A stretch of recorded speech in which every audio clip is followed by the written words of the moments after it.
नमस्कार. जागतो संयमी तिथे या पुस्तकामधला सर्वोदय ते हिमालय हा आणि त्याच्या पुढचे भाग आपण आता ऐकूयात. आम्ही पुण्याला आल्यानंतर श्रीयुत अण्णासाहेब सहस्रबुद्धे यांनी खादी ग्रामोद्योग मंडळातर्फे श्रीगोंद्याजवळ घायपतवाडीचे काम यांच्याकडे सोपवले.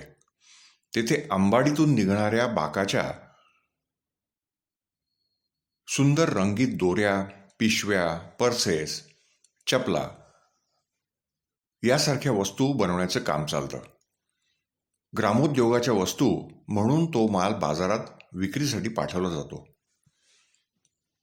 ते एक लहानसे गाव आहे. हे स्वतःनेच हाताने स्वयंपाक करून जेवत. पुढे काही दिवसांनी पुण्याच्या मंडळींनी असं ठरवलं की खेड्यात सर्वोदय विद्यालय काढावं. तेथे सर्व प्रकारचे शिक्षण देऊन विद्यार्थी तयार करावेत. पण ह्याची सर्व जबाबदारी कोण पत्करणार हा मोठाच प्रश्न होता. शेवटी यांनाच बोलावून घेतले. सासवडजवळ पिंपळे या गावी सर्वोदय विद्यालयाचे उद्घाटन झाले. तेथे श्रीयुत ल.ब. गुरुजी म्हणजे कुलकर्णी यांची फारच मदत झाली. देशमुख गुरुजी आणि ताकवले गुरुजी शिक्षक होते. सुरुवातीपासूनच व्यवस्थित रीतीने यांनी ते सर्वोदय विद्यालय चालवले. 1 वर्षानंतर मुलांना शेतीचे प्रात्यक्षिक शिकवावे असं ठरलं. हडपसरजवळ मांजरी नावाचं खेडं आहे. त्या ठिकाणी शेती होती, पण राहण्याची सोय नव्हती. म्हणून तेथे तट्ट्यांच्या झोपड्या बांधण्यास सुरुवात केली. पण आम्ही गेलो तेव्हा झोपड्या बांधून झाल्या नव्हत्या. म्हणून आम्ही अंगणातच सर्व विद्यालयाचे सामान ठेवून रात्रभर झोपलो, म्हणजे जागलो. नंतर बांधून झाल्यावर झोपडीत राहण्यास गेलो. फारच मजेशीर अनुभव होता. जवळच नदी वाहत होती. पिंपळ्याला एके दिवशी विचित्र घटना घडली. एक BA झालेला विद्यार्थी विद्यालयात येऊन दाखल झाला. सर्व मुले ह्यांच्यासह सूत काढण्यास बसलेली असताना ह्यांच्या डोक्यात त्याने जोरात चरखा मारला. मस्तकातून भळाभळा रक्त येऊन हे बेशुद्ध झाले. ल.ब. गुरुजींनी धावत येऊन पट्टी वगैरे बांधून सासवडून डॉक्टरलाही बोलवून आणले. काही वेळाने हे शुद्धीवर आले. तोपर्यंत त्या मुलाला 2-4 मिळून खांबाला बांधून ठेवला होता. नंतर समजलं की तो मुलगा वेडसरच होता. काळ आला होता, पण वेळ आली नव्हती हेच खरं. नंतर त्या मुलाच्या घरी पत्र पाठवून त्याला विद्यालयातून काढून टाकलं. विद्यालयाच्या मुलांना घेऊन एके दिवशी आम्ही मांजरीला गेलो. तेथे सर्वजण तट्ट्याच्या झोपड्यात राहत होतो. सर्व जमीन शेताची होती. ठोकून वगैरे साधारण करून घेतली होती. तेथे शेतीचे शिक्षण, बौद्धिक वर्ग, इतर अनेक उपयुक्त शिक्षण दिले जाई. हा 2ऱ्या वर्षाचा कोर्स संपल्यानंतर पुढे काय हा प्रश्न होताच. मुले आपापल्या घरी गेली. विद्यालयाचे काम पूर्ण झाले. पुण्याला आलो. पुन्हा जागेचा प्रश्न. पण कोणाच्या तरी रूपाने देव सहाय्य करतो. कैलासवासी अण्णासाहेब तळवलकरांनी त्यांच्या स्वतःच्या घरातील एक हॉल आम्हाला राहण्यासाठी मोकळा करून दिला. केवढे उपकार झाले त्यांचे आमच्यावर. इतके सज्जन, सात्विक आणि उदार मनाचे घरमालक क्वचितच पाहण्यास मिळतात. आम्ही सतत आम्हाला परवडण्यासारखी जागा पाहतच होतो. बऱ्याच दिवसांनी कैलासवासी हरिभाऊ तुळपुळे यांच्या चाळीत जागा मिळाली आणि आम्ही तळवलकरांच्या बंगल्यातून इकडे राहण्यास आलो. नंतर कार्यकर्त्यांच्या एका शिबिरासाठी हे काही महिने गुजरातीत गेले होते. तिकडून आल्यानंतर आळंदीला, म्हणजे देवाच्या आळंदीला 1 वर्ष प्रचारासाठी राहिले. तिथे वारकरी संप्रदायाच्या पद्धतीप्रमाणे उत्तम कीर्तन आयुष्यात प्रथमच करून दाखवलं. तो एक प्रचाराचाच भाग होता. आळंदीच्या लोकांना कीर्तन फारच आवडलं. तिथेच लायब्ररीही सुरू केली होती.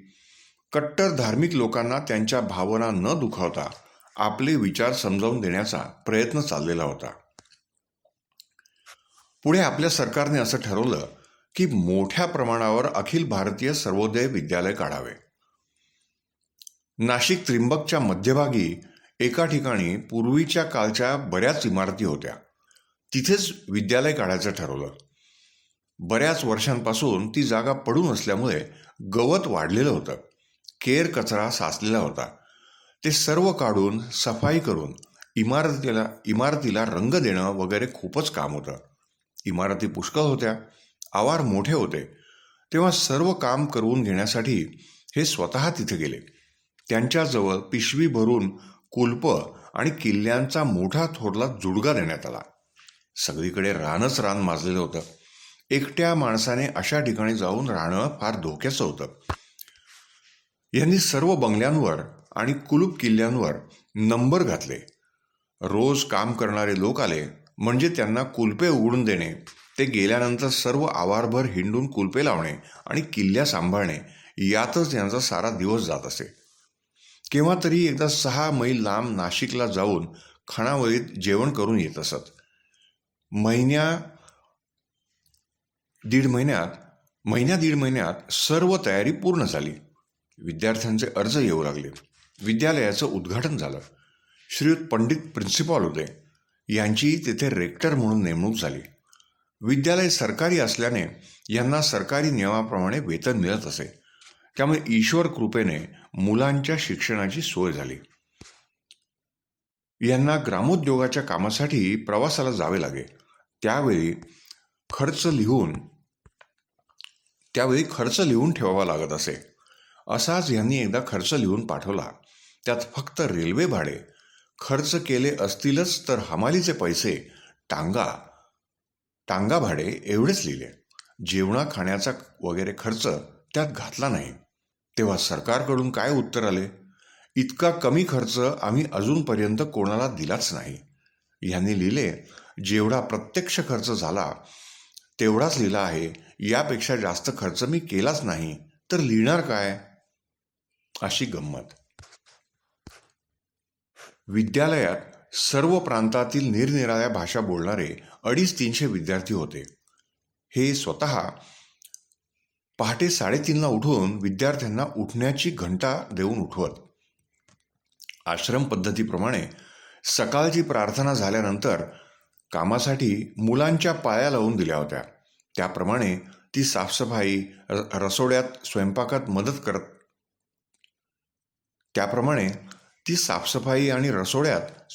मदत करत असत.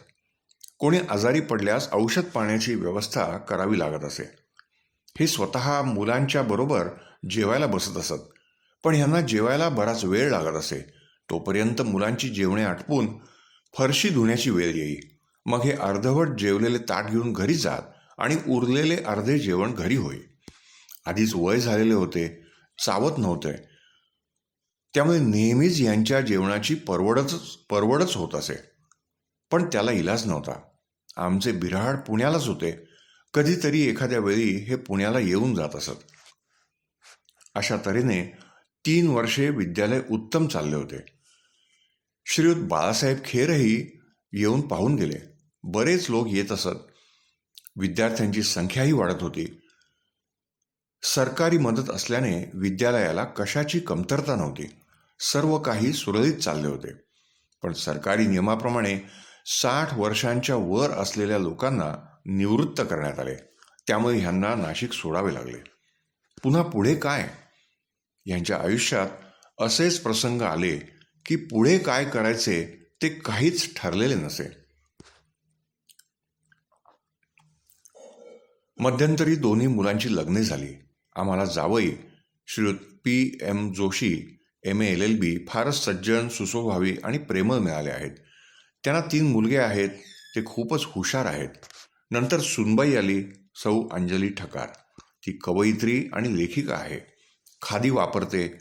आपल्या मामंजींचे खादी वापरण्याचे व्रत पुढे चालवावे अशी तिची तीव्र इच्छा आणि भावना आहे. शिवाय सुगृहिणी असून सर्वांना प्रेमळपणाने सांभाळत असते. तिलाही 2 मुली आणि 1 मुलगा आहे. सर्वजण अत्यंत हुशार आहेत. नाशिक सुटल्यानंतर मध्यंतरीचे काही दिवस चिंतामग्न स्थितीत गेले. नंतर मुंबईला कैलासवासी वैकुंठबाई मेहता, प्राणलालभाई वगैरे कार्यकर्त्यांनी नाशिकसारखेच विद्यालय बोरिवलीला काढण्याचं ठरवलं. तिथे कोरा केंद्र आहे. ग्रामोद्योगाच्या काही वस्तू तिथे तयार करतात. काड्याच्या पेट्या, साबू, शेणाचा गॅस तयार करतात. शेती आहे, चर्मोद्योग आहे. त्या ठिकाणी नाशिकसारखेच विद्यालय सुरू झाले. यांना बोरिवलीला बोलावून घेतलं. तिथेही 3-4 वर्षे उत्तम तऱ्हेने विद्यालय चालत होते. दोन्ही विद्यालयातल्या लोकांनी आमच्यावर फार प्रेम केलं. मुले तर ह्यांच्यावर फारच खुश होती आणि एके दिवशी बोरिवली सोडून आम्ही पुण्यास आलो. काही दिवसांनी पुण्याच्या गांधी स्मारक निधीच्या ऑफिसमध्ये हे काम करू लागले. हे काम करत होते, पण त्यांच्या मनात काही निराळेच विचार चालले आहेत असे भासत होते. एकदा लग्नाच्या आधीची गोष्ट सहज बोलता बोलता मला सांगितली. आम्ही कॉलेजच्या 5-6 मित्रांनी मिळून असं ठरवलं होतं की भाड्याच्या सायकली घेऊन पुणे महाबळेश्वर प्रवास करायचा आणि महाबळेश्वर पाहून यायचे. बरोबर डबे न्यायचे, मजा करायची. सर्व कार्यक्रम नक्की ठरला. त्याप्रमाणे यांनी भाड्याची सायकल घेतली आणि जिथं जमायचं ठरलं होतं त्या ठिकाणी जाऊन सर्वांची वाट पाहत बसले. थोड्या वेळाने सर्वजण तिथे आले आणि म्हणू लागले, 75 मैलांचा प्रवास आहे, शिवाय घाटाचा रस्ता आहे. तेव्हा आम्ही असं ठरवलं की आपण काही जाण्याचं धाडस करू नये. हे सर्व ऐकून यांना काही बरं वाटलं नाही. ते फार उत्साहानं जायला निघाले होते. ठरवलेल्या कार्यक्रमात बिघाड झाला की हे नेहमीच बेचैन होत असत. शेवटी हे सर्वांना म्हणाले, तुम्ही कोणीच येणार नसला तर मी एकटाच जातो. असं म्हणून सायकल घेऊन निघाले सुद्धा.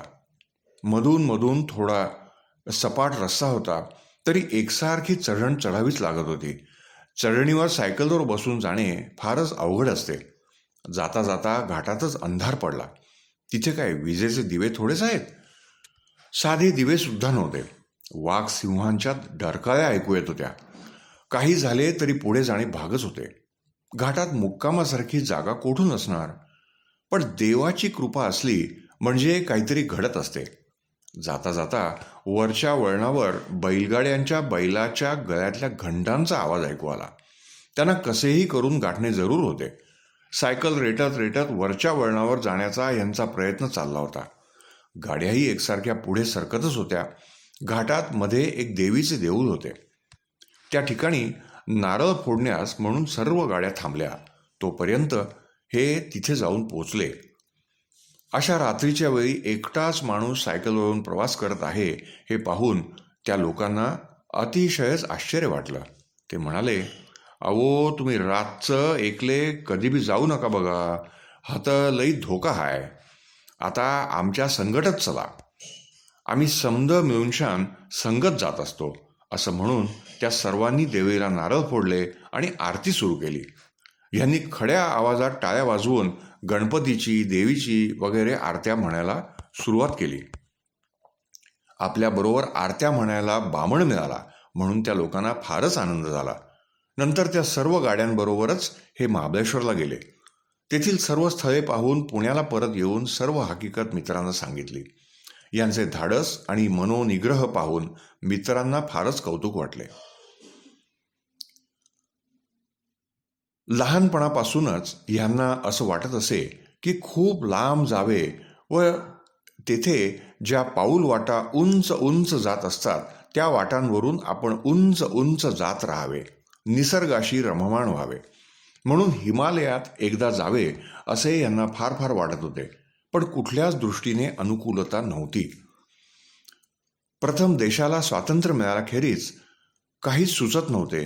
त्यासाठी वाटेल ते म्हणजे करेंगे या मरेंगे या घोषणेप्रमाणे करण्याची तयारी होती. नंतर मुलांना स्वावलंबी बनवणे हे कर्तव्य होते.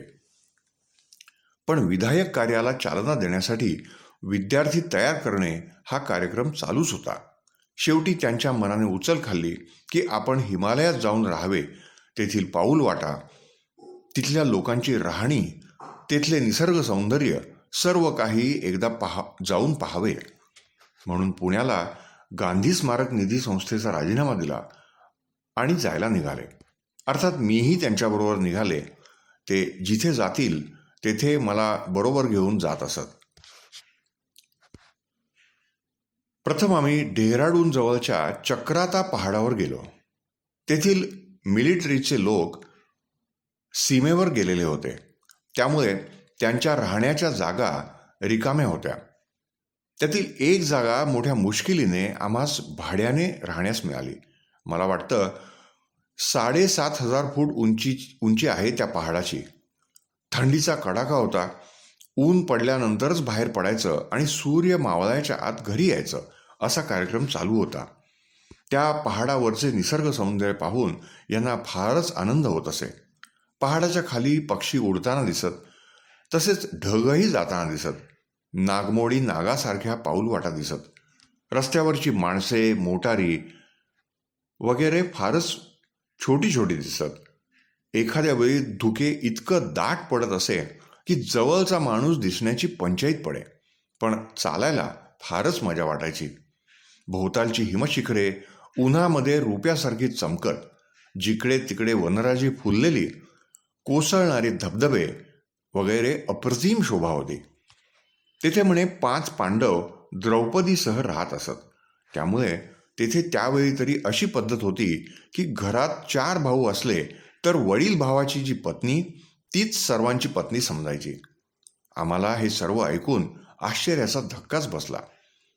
तेव्हा आमच्या शेजारी बसलेले एक गृहस्थ रोज आमच्याबरोबर फिरायला येत असत. ते म्हणाले, तुम्हाला हे सर्व खोटं वाटतं का? थांबा. रस्त्याने चाललेल्या एका मुलाला त्यांनी बोलावलं आणि विचारलं, तुला बाप किती आहेत? तो म्हणाला, 4. आता मात्र आम्ही फारच थक्क झालो. वडील भाऊ जे सांगेल ते सर्वांनी ऐकलेच पाहिजे. काय हा आज्ञाधारकपणा!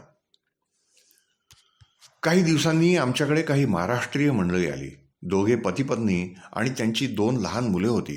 त्यांना तिथे कुठेच जागा मिळेना, म्हणून ते आमच्याकडे आले आणि म्हणाले, 7-8 दिवसच आम्ही राहणार आहोत, पण जागा कुठेच मिळत नाही. आम्ही त्यांना आमच्याकडेच राहा, आपण सगळे मिळून एका ठिकाणी स्वयंपाक करून जेवत जाऊ असं सांगितलं. त्यांना अतिशय आनंद झाला. त्यांच्याकडेही भांडीकुंडी वगैरे सामान होतेच. आम्हालाही मराठी बोलणारी मंडळी भेटली म्हणून बरं वाटलं. पुणे सोडल्यापासून कधी मराठी भाषा कानांवरच पडली नव्हती. त्या बाई रोज नवीन काहीतरी करायच्या आणि आम्ही गप्पा मारत जेवत होतो. दुपारी एकदमच सर्वजण बाहेर जात होतो. मुलंही फार गोड आणि शांत होती. 8 दिवसांनी ते गेले. आम्हाला मग मुळीच करमलं नाही. यांच्या मनात असं आलं की शेजारीच मसुरीचा डोंगर आहे, तिकडे एकदा जाऊन यावं. पण लॉजमध्ये राहणे आम्हाला फार महाग पडत होते. एक दिवस टाइम्समध्ये यांनी जाहिरात वाचली की मसुरीत गांधी आश्रमासारखा एक आश्रम आहे, तिथे राहण्याची पण सोय होऊ शकते. लगेच यांनी पत्रव्यवहार केला. तेव्हा तिकडून उत्तर आले की तुम्ही इथे जरूर या, तुमच्यासारख्यांसाठीच आश्रम आहे. आम्ही लगेच सामान बांधले. दरवेळी हे स्वतःच सामानाला दोऱ्या बांधत असत. इतक्या घट्ट गाठी की त्या कोणाला सुटत नसत. एकदा हे विनोदाने म्हणाले, लग्नात सुपारी सोडण्याची जी पद्धत आहे ती एवढ्यासाठीच असेल की नवऱ्याने धरलेली सुपारी सोडण्याची ताकद बायकोच्या अंगात आहे की नाही.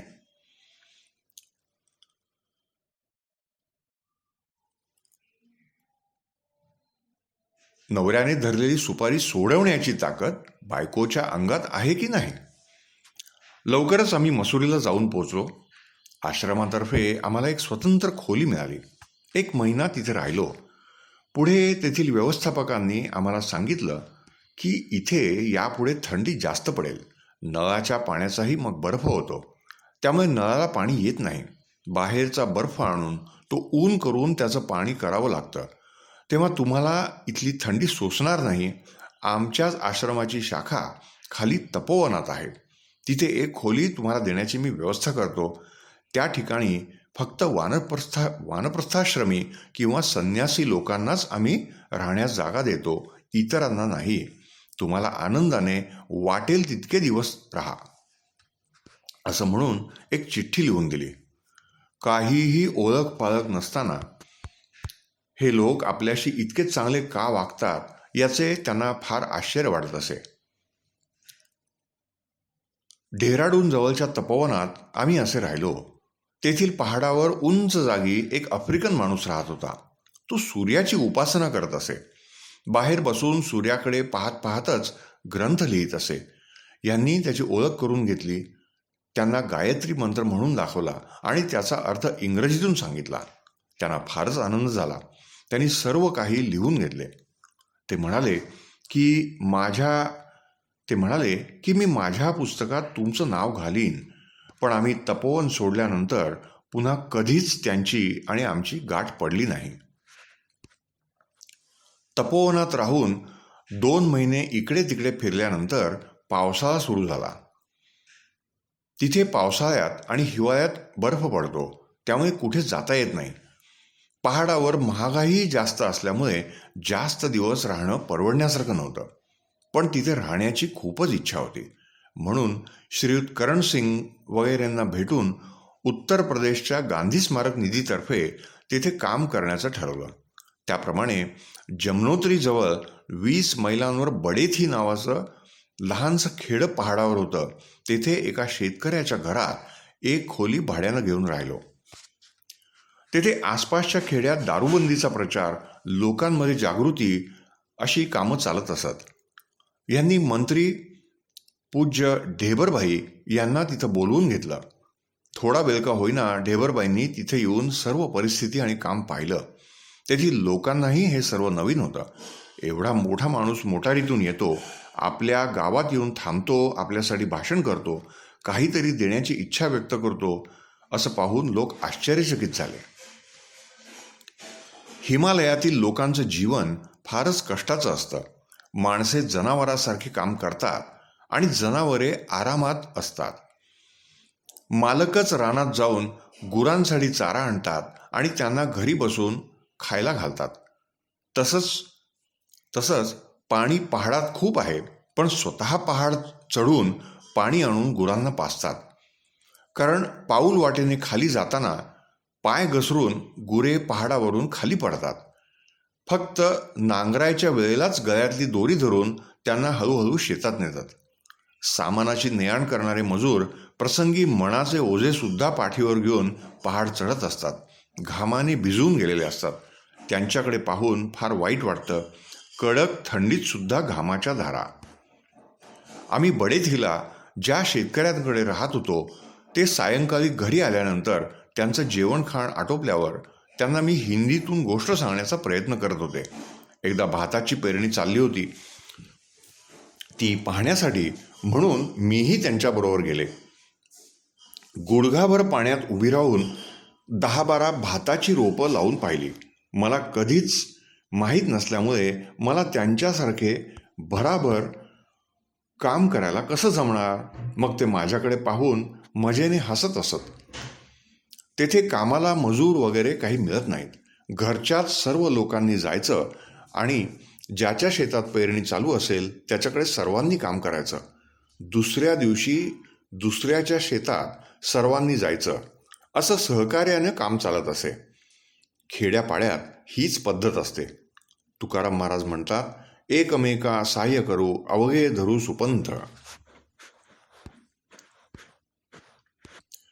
बडेथी, कौसानी आणि बद्री केदार. बडेथीला भांडी घासायला एखादी बाई मिळेल का म्हणून सहज चौकशी केली. तेव्हा तिथल्या लोकांनी विचारले की तुमच्या घरात माणसं किती? मी म्हटलं 2च. 2 माणसांची भांडी सुद्धा तुम्हाला घासवत नाही का? खरोखरच किती बरोबर होतं त्यांचं म्हणणं. पहाटेपासून रात्रीपर्यंत एक क्षण देखील फुकट घालवायला त्यांच्याकडे वेळ नसतो. त्यांना सांगितलं, आमच्याकडे स्त्री पुरुष भजन कीर्तन व्याख्यान ऐकायला 1-2 तास जाऊन बसतात. तेव्हा तर त्यांना फारच आश्चर्य वाटलं. त्यांना समजतच नाही की आपल्या लोकांना एवढा रिकामा वेळ असतो तरी कसा. संस्थेच्या नियमाप्रमाणे वर्षातून 1 महिना रजा मिळायची. त्याप्रमाणे 1963च्या मे महिन्यात रजा घेतली आणि निघालो. प्रथम बद्रीनाथाचे दर्शन घेतले. जोशी मठापासून बद्रीनाथपर्यंत पूर्वी चालतच जावं लागत असे. अलकनंदेच्या बाजूबाजूने टोकाची काठी घेऊन आणि पायात बूट घालून बर्फाचे डोंगर चढावे लागत. वर गेल्यावर मंदिराशेजारीच गरम पाण्याचा झरा आहे. त्यात स्नान केलं की एकदम श्रमपरिहार झाल्यासारखं वाटतं. जवळच बर्फासारख्या थंडगार पाण्याची नदी वाहत असते. केवढा हा निसर्गातला चमत्कार. देवाचे दर्शन घेऊन मन तृप्त झाले. एक रात्र धर्मशाळेत मुक्काम करून दुसऱ्या दिवशी परत निघालो. तिकडे जाताना आणि येताना 8-10 मैलांवर चट्ट्या म्हणजे मुक्कामाच्या जागा असतात. तेथे थोडा वेळ थांबून खाणं पिणं करून पुढे चालायचं. जेथे दिवस मावळेल तिथंच रात्रीचा मुक्काम करून दुसऱ्या दिवशी सकाळी चालू लागणे. अशा तऱ्हेने पुन्हा जोशी मठाला येऊन मोटारीने बडेथीला परतलो. महात्माजींनी कौसानीला राहून अनासक्ती योग हे गीतेवरील पुस्तक लिहिलं होतं. तीही जागा यांना पाहायची होती. सरलाबेन नावाच्या एका इंग्लिश बाईने हा आश्रम चालवलेला आहे. तो पाहायचा होता. याकरिता कुमाऊ पहाडावर जाणे आवश्यक होते. म्हणून केदारनाथला न जाता आम्ही कौसानीला जाण्यासाठी निघालो. पहाडावरचे रस्ते म्हणजे वनवे असतात. मोटारीने जाताना प्रथम अल्मोडा लागते आणि त्यापुढे 7-8 मैलांवर कौसानी आहे. तिथे सरलाबेनचा आश्रम एका पहाडावर आहे. महात्माजींच्या विचारसरणीने प्रभावित होऊन त्या बाई इंग्लंडहून वर्ध्याच्या आश्रमात आल्या होत्या. पण तिथे उन्हाळा फार असल्यामुळे महात्माजींनी त्यांना अल्मोड्यात जाऊन राहण्यास सांगितलं. त्याप्रमाणे त्या तिथे गेल्या. एक इंग्लिश स्त्री इंग्रज सरकारच्या राज्यामध्ये इंग्रजांविरुद्ध हिंदुस्थानला मदत करण्यास येते, ही केवढी धैर्याची, आश्चर्याची आणि कौतुकाची गोष्ट आहे. अल्मोड्याच्या परिसरात जोरदार गोळीबार चाललेला होता. बहुतेक घरचे पुरुष मारले गेले होते. घरात स्त्रिया आणि मुलेच राहिलेली होती. जवळजवळ सर्वच घरात हाहाकार चालू असताना सरलाबेन तिथे आल्या आणि प्रत्येक घरी जाऊन त्यांनी स्त्रियांचे सांत्वन केले. कोणाच्याही घरी राहिल्या नाहीत. अशाच इकडे तिकडे झोपत. तेव्हा तिकडच्या स्त्रियांना वाटले की ही बाई असून इतकी धीट आणि हुशार कशी. म्हणून त्या स्त्रियांनी सांगितलं की आमच्या मुलींना तुम्ही घेऊन जा आणि तुमच्यासारख्या धीट बनवा. तेव्हा त्या म्हणाल्या, मलाच राहायला जागा नाही तर मी त्यांना कशी नेणार. त्या तिथे आल्यानंतर हिंदी शिकल्या. सुरुवातीला 4-5 मुलींनाच घेऊन त्या थोडं शिकवत असत. हळूहळू जागा मिळाली, देणग्या मिळाल्या. मग त्यांनी कौसानीचा आश्रम बांधला. तेथे त्यांनी नियम असा केला आहे की जे लोक आपल्या मुली 12 वर्षे या आश्रमात ठेवतील त्याच मुलींना ठेवून घ्यायचं आणि शिक्षण द्यायचं. पूर्वी 12 वर्षे मुलांना गुरुग्रही शिक्षणासाठी पाठवायचे. तशीच पद्धत येथे मुलींच्या बाबतीत त्यांनी सुरू केली आहे. आश्रमात 8-9 वर्षे वयाच्या मुली घेतल्या जातात आणि त्यांना स्वावलंबी बनवलं जातं.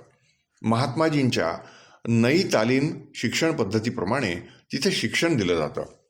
आश्रम पद्धतीप्रमाणे सकाळ संध्याकाळ प्रार्थना, सफाई, कापसाच्या सर्व क्रिया करून सूत काढणे, रसोड्यात पाळीपाळीने स्वयंपाक करण्यापासून भांडी घासण्यापर्यंत सर्व कामे करावी लागतात. खताचे संडास तयार करणे, नांगरणे, पेरणे अशा शेतीची कामे शिकवणे, त्यातूनच भूगोल शिकवणे, मेंढ्यांची लोकर कापून तिचे टकळीवर चरख्यावर सूत काढणे, त्याचे स्वेटर शाली विणणे अशी कामं करायची. शिवाय दळण दळणे, रानात जाऊन लाकडे आणणे यांसारखी कामे असतातच. थोडक्यात म्हणजे जे काम असेल ते सर्व करणे. मुलींच्या कामाच्या श्रमातूनच त्यांचा रोजचा जेवण खर्च भागवला जातो. होमिओपॅथीचे ज्ञानही त्यांना दिले जाते. अशा तऱ्हेने पूर्ण शिक्षण झाल्यानंतर मुलीला आसपासच्या एखाद्या खेड्यात पाठवतात.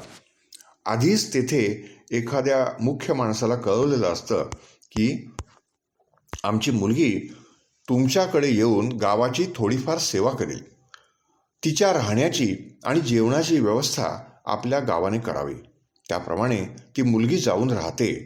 घरोघरची लहान मुले गोळा करून बालमंदिर सुरू करते.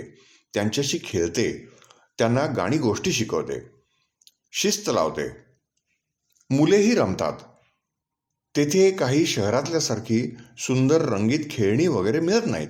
त्यांच्याकडे असलेले चिंचोके, झाडाची पाने, निरनिराळ्या रंगांची रानफुले अशा गोष्टी गोळा करून ती मुलगी शिकवत असते. त्यांच्याकडून फी वगैरे न घेताच ती शिकवते.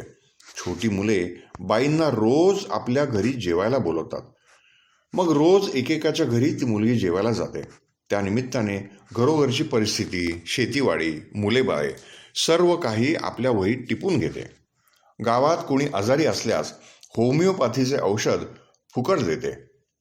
आश्रमाने औषधे वगैरे देऊनच तिला पाठवलेले असते. अशा तऱ्हेने गावाशी प्रेमाचे नाते जोडले जाते. काही मुलींना अशा तऱ्हेने ग्रामसेविका म्हणून पाठवले जाते. काहींची लग्ने जमली तर आश्रमातच करून देतात. पुढे त्या मुली आपल्या सासरच्या गावीही आपले घर सांभाळून गावाची सेवा करत राहतात. त्या कुठेही गेल्या तरी आपले पोट कसे भरेल याची त्यांना चिंता नसते. त्या आश्रमात आम्ही 8 दिवस राहिलो होतो. त्यांचे सर्व कार्यक्रम पाहिले. तेथे एक तरुण जर्मन मुलगा येऊन राहिला होता. तो सुद्धा भांडी घासण्यापर्यंत सर्व कामे करीत असे.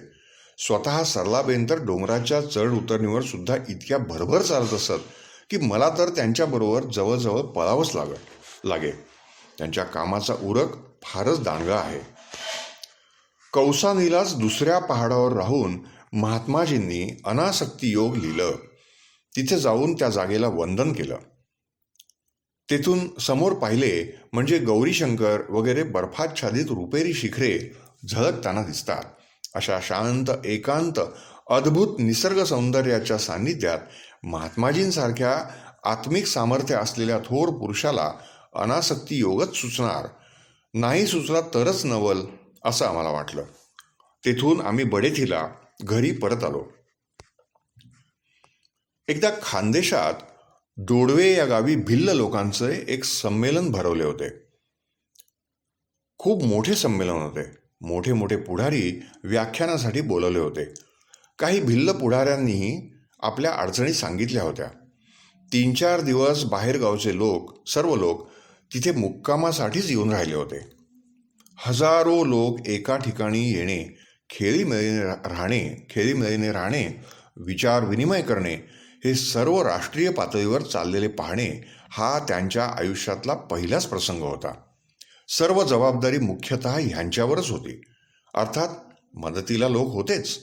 हे एवढे मोठे संमेलन सुखरूप पार पडल्याचा सर्वात जास्त आनंद ह्यांनाच झाला होता. सर्व कार्यक्रम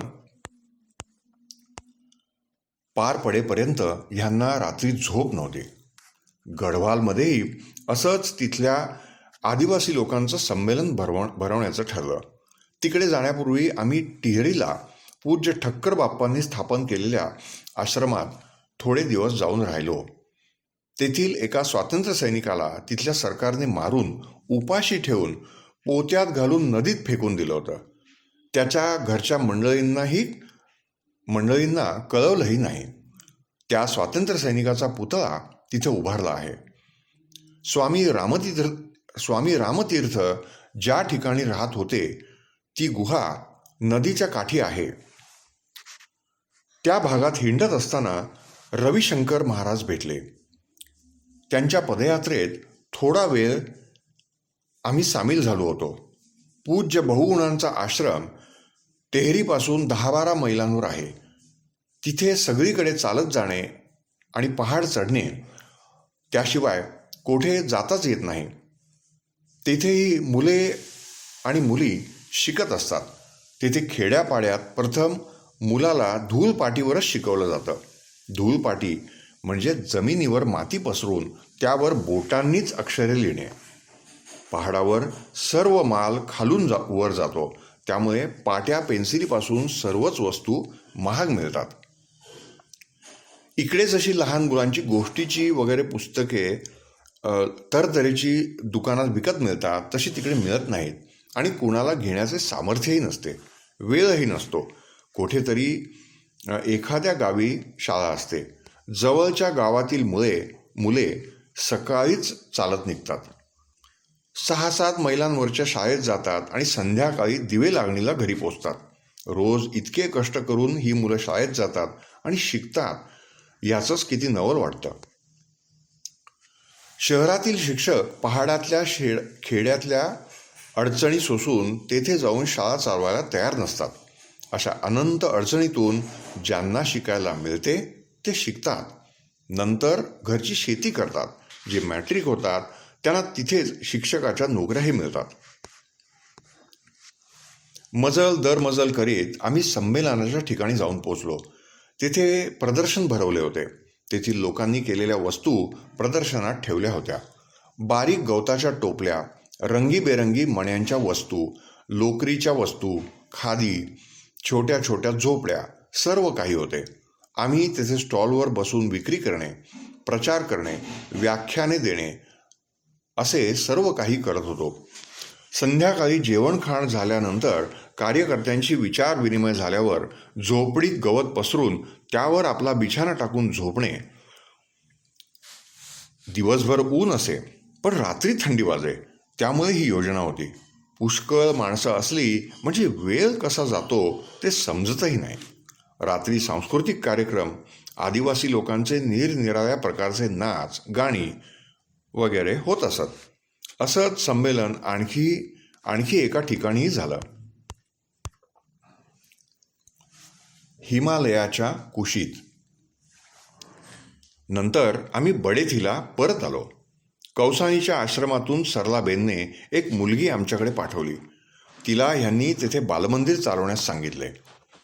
तिला गढवाली भाषा बरीचशी येत होती, त्यामुळे त्या लोकांना आमचं म्हणणं समजावून सांगण्याच्या दृष्टीने तिची बरीच मदत झाली। बालमंदिराच्या मुलांसाठी सरकारकडून दुधाची पावडर मिळवण्याची यांनी सोय केली।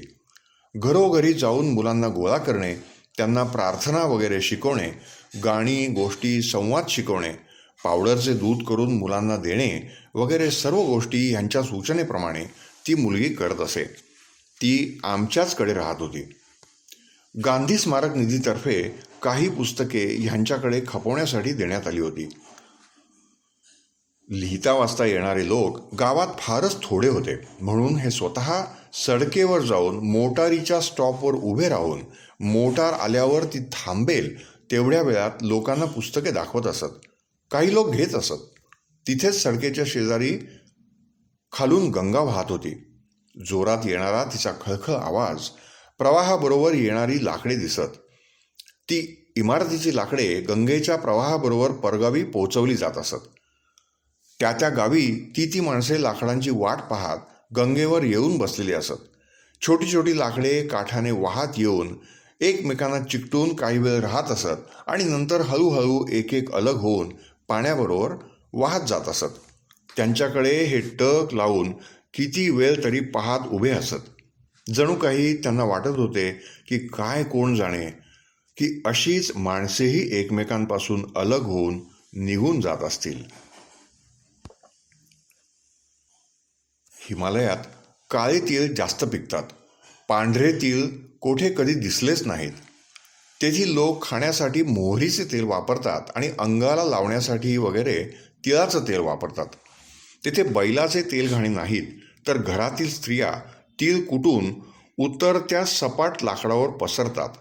कडक उन्हात तापल्यानंतर तेल सुटू लागलं असं वाटलं म्हणजे हातांनी रगडून पिळून त्याचं तेल काढतात।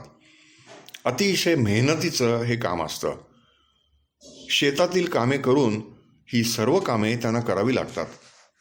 साळी सडून तांदूळ करणे, तुरी भरडणे, गहू कुटणे वगैरे सर्वच कामे करण्यात त्यांना कधी मिनिटाची फुरसत नसते। आम्ही बैलाच्या तेलघाणीची त्यांना माहिती दिली। अशा काही ग्रामोद्योगाच्या कामासाठी सरकारकडून मदत मिळेल असे ढेबरबाईंनी पण आश्वासन दिले होते। बडेथीला आम्ही 1 वर्ष राहिलो।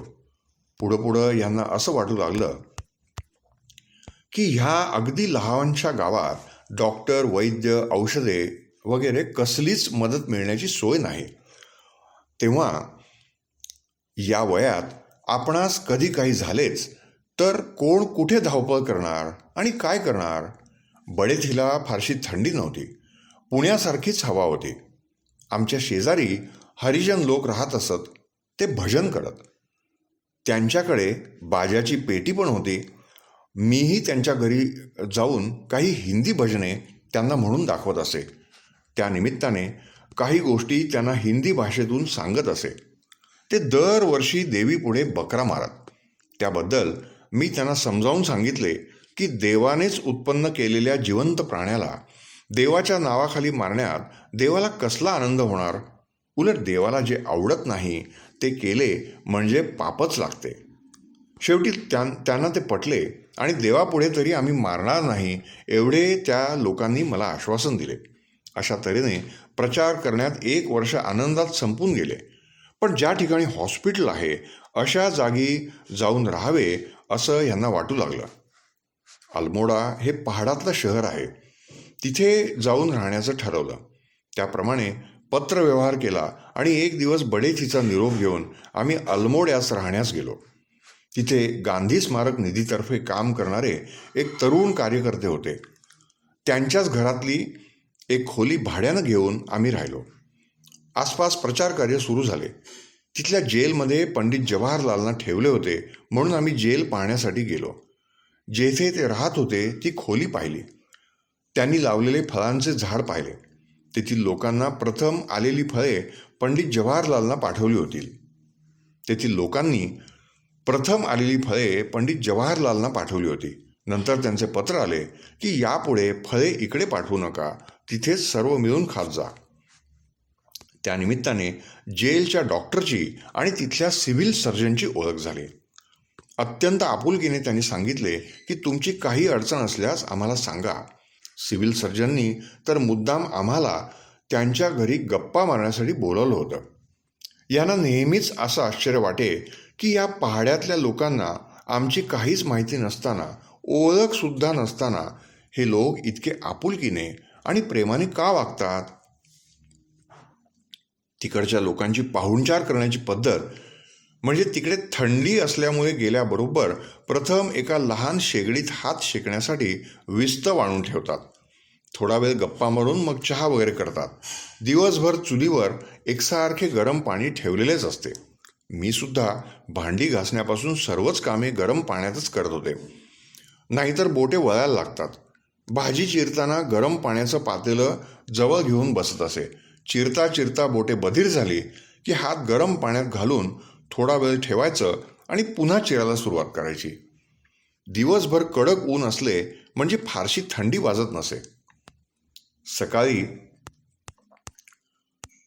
9च्या सुमारास पुढं बाहेर पडायचं आणि दिवस मावळताना घरी यायचं. तिथल्या लोकांनी एकदा दोनदा मोठ्या सभा भरवून यांचं व्याख्यान ठेवलं होतं. सर्वांना फारच आवडलं. तिथल्या लोकांना हिंदीत चांगलंच समजत होतं. स्त्रियाही हिंदीमधून माझ्याशी बोलत असत. अल्मोड्याला निसर्ग सौंदर्य फारच सुंदर होतं. तिथे सगळीकडेच खाली वर चढल्या उतरल्या खेरीज मुळीच कुठे जाता येत नाही. यांना पाय वाटेने चालत जाण्याची फारच हौस होती. मी त्यांना सांगून ठेवलं होतं, माझं सगळं काम, पाणी, भांडी घासणे, धुणे, स्वयंपाक वगैरे सर्व होईतो मला 12 वाजतात. तोपर्यंत तुमचे ऑफिसचे काम करून कुठे जावे वाटेल तिथे जाऊन येत जा. रोज ते 5-6 मैल कुठेतरी जाऊन येत असत. मला इतकं चालवत नव्हतं म्हणून मी संध्याकाळीच फक्त त्यांच्याबरोबर जात असे. येताना बाजार करून वर घरी यायचे असा कार्यक्रम चालू होता. अल्मोड्याला गेल्यापासून यांचे मन प्रसन्न होते. एके दिवशी सांगू लागले की जमिनीला ज्या फरशा बसवतात त्या दगडाच्या खाणी येथे कुठेतरी डोंगरात आहेत. त्यांची माहिती रस्त्यावरच्या एका माणसाला विचारली आणि त्या डोंगरावरून चालू लागले. छोट्याशा पाऊल वाटेच्या एका बाजूला मोठा डोंगर आणि दुसऱ्या बाजूला खोल दरी होती. पाय थोडासा जरी वाकडा तिकडा पडला तरी पाय घसरून दरीत पडण्याचीच वेळ. बाजूची खोल दरी बघून यांना चक्कर येऊ लागली. मनात आले की मी जर येथे दरीत पडलो तर कुणालाच कशाचा पत्ता लागणार नाही. परत आल्यावर मला म्हणाले की मी पडलो असतो तर पुष्कळ शोध केला असता तरी मी कधीच सापडलो नसतो. तू घरी जेवायला वाट बघत असशील असं मनात येऊन मी मागे फिरलो आणि सुखरूप घरी येऊन पोचलो, म्हणूनच तुला दिसलो असं सांगून हसू लागले. त्यांना त्याचं काहीच वाटत नव्हतं, पण मला मात्र धक्का बसला. मी त्यांना सांगितलं, मला सोडून सकाळी तुम्ही कुठेही यापुढे जाऊ नका, दुपारीच आपण कुठेतरी जात जाऊ. त्यावेळी तिथं रेशन होतं. कार्डावर जे मिळेल ते आणत होतं. खालून वर येणारे पदार्थ सर्वच महाग मिळत असत. तिकडच्या लोकांना फोडणीचे पोहे, उपमा असे जिन्नस करण्याचे माहीत नाहीत.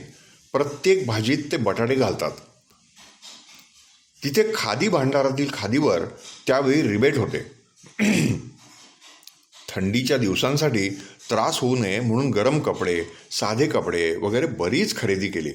त्यामुळे तिथल्या खादी भांडारच्या लोकांशी चांगली ओळख झाली. एप्रिल महिनाच होता, पण रिबेट असल्यामुळे खादी घेऊन ठेवली. मी यांना म्हणत होते की आपण ह्या सीझनमध्ये केदारनाथ आणि तिकडे आणखी काही बघण्यासारखं असेल तर पाहून येऊ. 1 वर्ष संपलं आहे, तेव्हा तुम्हाला 1 महिन्याची रजा मिळेलच. पण त्यांच्या एका डोळ्याचं ऑपरेशन झालेलं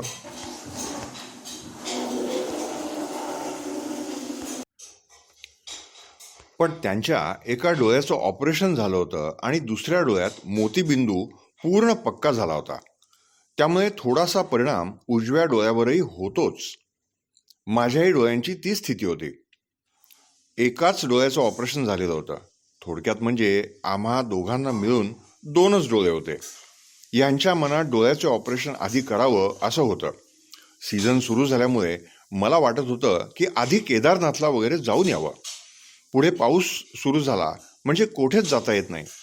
तेव्हा डोळ्यांचे ऑपरेशन केले म्हणजे स्वस्थपणाने घरी राहता येईल. पण हे म्हणाले की केदारनाथचा रस्ता फारच कठीण आहे. खाच खळगे, दगड वगैरे आहेत. चालत जावे लागणार आहे. दोघांनाही नीट दिसत नाही, म्हणून मी ऑपरेशन करून घेतो, म्हणजे मला दोन्ही डोळ्यांना मिळून एक चष्मा मिळेल. मग मी तुला कठीण रस्त्यातून सांभाळून नेऊ शकेन. तुला कुठे पडू देणार नाही. सध्याच आपण गेलो आणि दोघेही खड्ड्यात पडलो तर आपल्याकडे बघणार कोण? हो, आणि तेही खरंच होतं. घरच्या लोकांची आणि मित्रमंडळींची वरचेवर प्रेमळ पत्रे येत असत. माझे थोरले दीर कैलासवासी अण्णा आमची फार काळजी करत असत. हे कार्यात पडल्यापासून ते खादी वापरत असत. घरी सूत काढत असत. सरकारी नोकरी होती तरी त्यांनी शेवटपर्यंत खादीच वापरली. तसेच नंदुरबारचे कन्हैयाभाई मालपूरवाला यांचीही सर्व कार्यात मदत होत असे. ते मुंबईला राहत असत. अगदी आस्थेने आणि प्रेमाने सर्व चौकशी करत असत. तसेच कांतीलाल गुजराती म्हणजे धुळे येथील स्वतंत्र भारतचे संपादक यांची सर्वांची पत्रे आमच्याकडे वरचेवर येत असत. त्यामुळे सर्व ठिकाणची हकीकत आम्हाला इतक्या लांब राहूनही कळत असे आणि आनंद होत असे. डोळ्याचे ऑपरेशन झाल्याशिवाय कुठे जाता येणार नाही असं वाटू लागलं. त्याप्रमाणे डोळ्याचे ऑपरेशन करण्याचे ठरले. आलमोड्याला आम्ही राहत असल्याने घरात राहण्याची सोय होती, म्हणून तिथंच करावं असं ठरवलं होतं.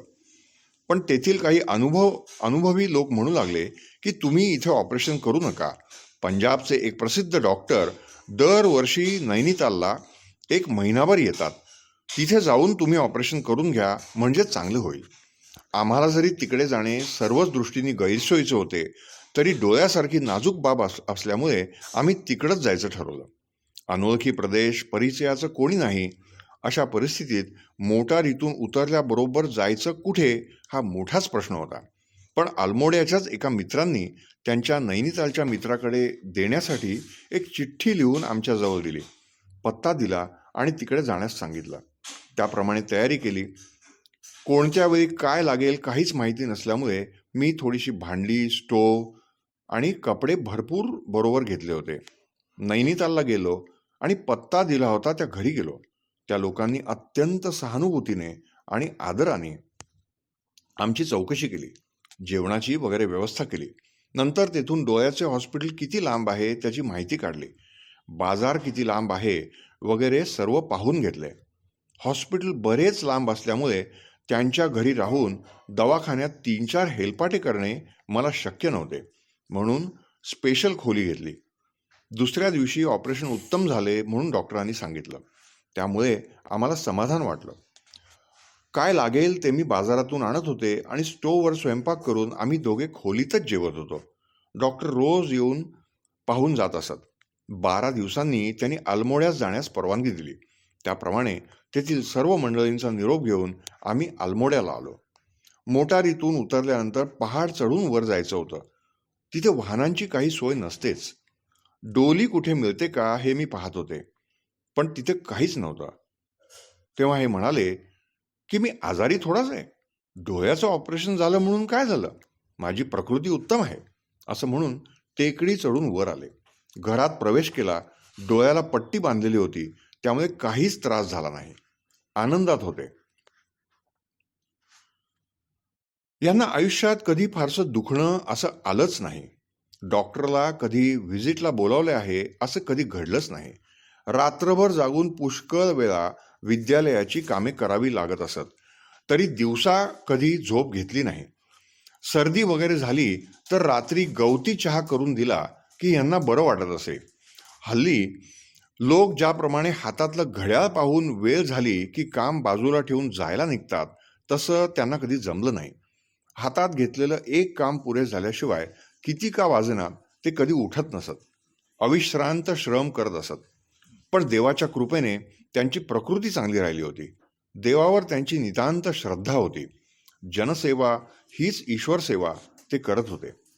नाशिकच्या विद्यालयात असताना सहज गंमत म्हणून त्यांनी भरभर चालण्याच्या स्पर्धेत भाग घेतला होता आणि त्यात त्यांचा पहिला नंबर आला होता.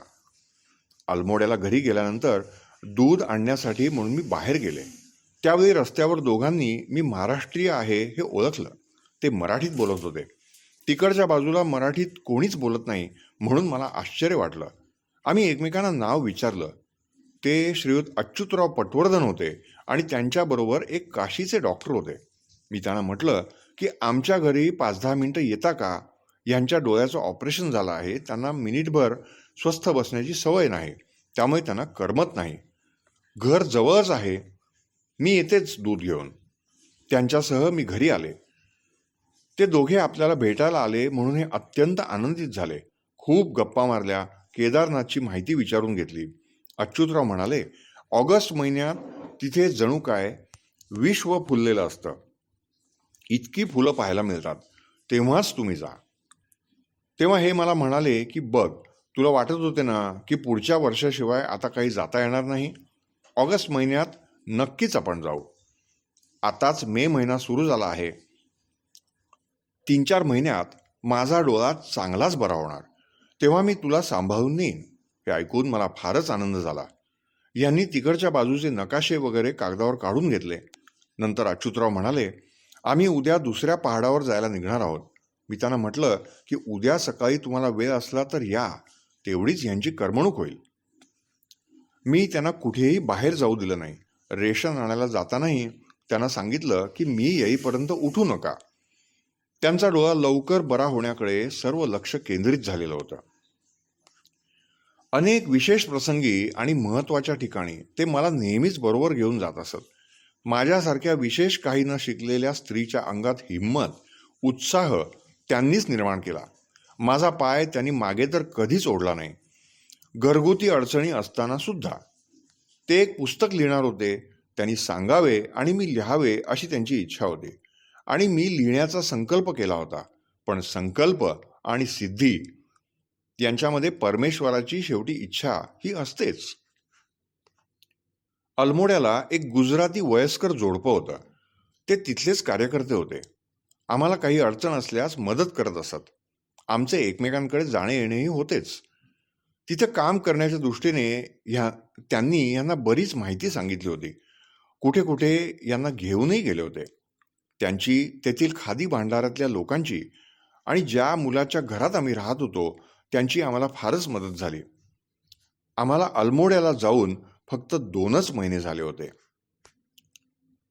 दुसऱ्या दिवशी अच्युतराव पटवर्धन आणि डॉक्टर सकाळी आले. त्या दोघांनी खूप गप्पा मारल्या. आणखी थोडी माहिती वगैरे सांगितली. खूपच करमणूक केली.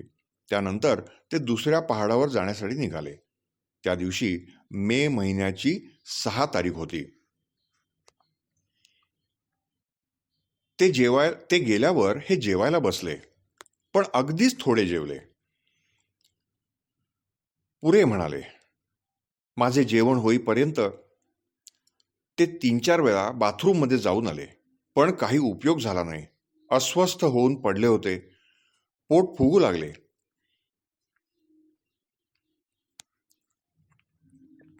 त्यांना कधीच विशेष दुखणे बिकणे आले नसल्यामुळे आम्हाला दोघांनाही त्यांना काय झालंय तेच समजेना. इतका वेळ डॉक्टर आपल्या घरी बसले होते. त्यांना तरी दाखवलं असतं तर बरं झालं असतं असं नंतर वाटू लागलं. पण बोलण्याच्या नादात आपल्याला काही होत आहे हे त्यांना स्वतःला कळले नाही, तर आम्हाला कसे कळणार? मी तव्यावर बोळे ठेवून त्यांचे पोट शेकत बसले. शेजारचा मुलगा ऑफिसमध्ये जायला निघाला होता. त्याला म्हटले, येताना ओळखीच्या डॉक्टरला सांगून यांच्यासाठी औषध घेऊन या. बरं आहे म्हणून तो मुलगा ऑफिसला गेला. शेकण्याचा काही उपयोग झाला नाही. गांधी स्मारक निधीचे काम आपल्याच्याने होईल तितके वर्ष करायचं आणि दरवर्षी 1 महिन्याची रजा घेऊन हिमालयाच्या पाऊलवाटा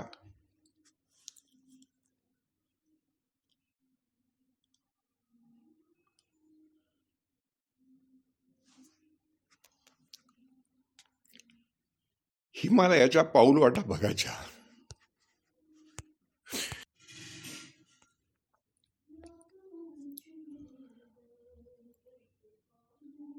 बरं आहे म्हणून तो मुलगा ऑफिसला गेला. शेकण्याचा काही उपयोग झाला नाही.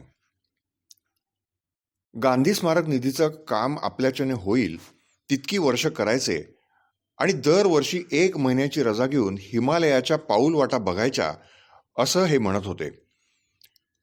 तेवढ्यासाठी प्रकृती लवकर बरी व्हावी म्हणून खटाटोप चालला होता. तिकडच्या आदिवासी लोकांची परिस्थिती, रीतिरिवाज हे सगळे त्यांना तिकडे फिरताना पाहायचं होतं. तिकडच्या आणि इकडच्या आदिवासी लोकात विशेष काय फरक आहे ते त्यांना बघायचं होतं. सर्व काही त्यांना अजून करायचं होतं. खादीचा प्रचार करायचा होता. खादी तुपासारखी वापरावी असं ते नेहमी म्हणत असत. म्हणजेच ती वापरायला परवडेल. अगदी फाटलेले खादीचे कपडे सुद्धा आम्हाला चुलीला पोतेरे घालायला उपयोगी पडत असत. पोट शेकून उपयोग होईना. शेजारचा मुलगा अजून औषध घेऊन आला नव्हता म्हणून मी यांना म्हटले, सिव्हिल सर्जनचे घर फार लांब नाही, मी त्यांना बोलावून आणू का? तर आण म्हणाले. त्यांना एकट्याला घरात ठेवून कसं जावं म्हणून त्या मुलाची पत्नी आणि तिचा छोटा 4-5 महिन्यांचा मुलगा घरात होतं. तिला लक्ष ठेवण्यास सांगितलं. तिचा मला फारच उपयोग झाला आणि मदत झाली. मी झपाट्यानं सिव्हिल सर्जनच्या घरी गेले. ते नुकतेच हॉस्पिटलमधून येऊन चहा घेण्याच्या तयारीत होते.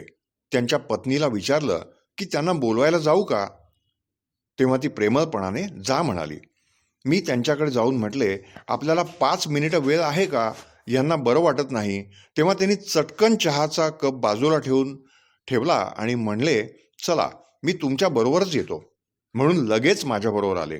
ते सर्जनच होते, त्यामुळे त्यांच्या सर्व गोष्टी लक्षात आला आणि ऑपरेशन करावे लागेल असे म्हणाले. ऑपरेशन म्हटल्याबरोबर यांना धक्का बसला. मीच म्हटलं, अहो गोळ्या द्या, इंजेक्शन द्या, पण एकदम ऑपरेशनचंच नाव का काढता? त्यांनी सर्व काही यांना समजावून सांगितले. संध्याकाळी ॲम्ब्युलन्स गाडी पाठवतो, हॉस्पिटलमध्ये या म्हणून सांगितले आणि जेलच्या डॉक्टरला नळी घेऊन पाठवले. त्या नळीने फार त्रास झाला. त्यावेळी गुरासारखे ओरडले. त्यांचे असे ओरडणे मी जन्मात कधी ऐकले नव्हते. संध्याकाळी काही अडचणींमुळे गाडी आली नाही. रात्रभर खूपच त्रास झाला म्हणून मी सकाळीच शेजारच्या मुलाला डोली आणायला सांगितलं आणि त्याच्याबरोबरच ह्यांचा पहिला नंबर लावण्यासाठी हॉस्पिटलमध्ये डोलीतून पाठवलं. जाताना ते सारखे राम राम म्हणत होते. नळ आल्यावर पाणी भरून काम आवरून दूध घेऊन तापवून त्यांच्यासाठी बरोबर घेऊन मी निघाले. चालत जाई तोपर्यंत थोडा वेळ लागला. त्यांना आतल्या खोलीत नेलं होतं. मी म्हटलं, मी आज जाऊन भेटून येऊ का? पण ते म्हणाले, छोटेसंच ऑपरेशन सध्या करणार आहेत. तरी इतर डॉक्टरांना सर्जन साहेबांनी सांगून ठेवलं होतं की हे महाराष्ट्रीयन गृहस्थ आहेत, म्हातारे आहेत, तर मीच यांचे ऑपरेशन करीन. तुम्ही कोणी हात लावू नका. 15-20 मिनिटांचेच काम होते. मी बाहेरच बाकावर वाट पाहत बसले होते.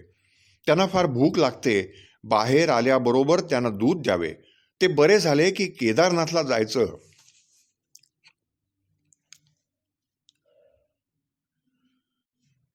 अशा तऱ्हेचा विचार करत मी दाराकडे डोळे लावून बसले होते. तो काय, सर्जन साहेब हात हलवतच बाहेर आले. ऑपरेशन तर केलंच नाही. काय झालं तेच मला कळलं नाही. तर मी तुम्हाला काय सांगणार. किती वेळ, मला कशाचाच बोध झाला नाही. माझ्यावर हिमालय कोसळला होता आणि आपल्या लाडक्या लेकराला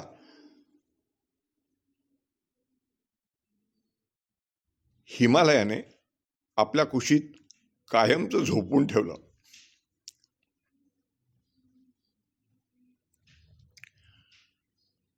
ज्यांनी मला उत्साह आणि प्रेरणा देऊन घडवलं त्या माझ्या परमपूज्य आणि प्रेमळ पतीच्या चरणी ही सेवा सप्रेम समर्पण. श्रीमती पार्वतीबाई शंकर ठकार. माफ करा मित्रांनो,